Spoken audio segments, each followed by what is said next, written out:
Je suis artiste, plasticien, de l'image en mouvement, vidéaste, je ne sais pas très bien. Je suis artiste et je travaille essentiellement sur la figure humaine. Ce qui m'intéresse, c'est la figure humaine et derrière, évidemment, la condition humaine.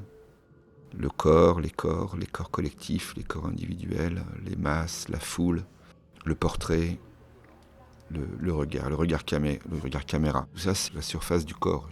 Je dirais la couche visible avant l'invisible.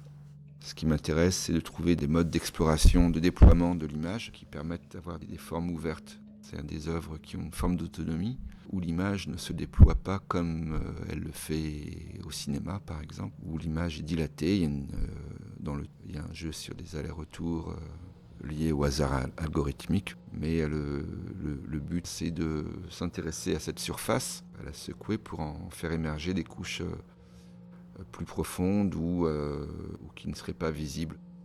Frames, ce sont des gens en boîte. On est clairement dans la question de l'enfermement, mais pas seulement. Frames, avant tout, c'était l'envie d'exposer des corps ou des bribes de corps. De les exposer, donc plutôt exposer leur image en mouvement. Le frame signifie le cadre, en fait.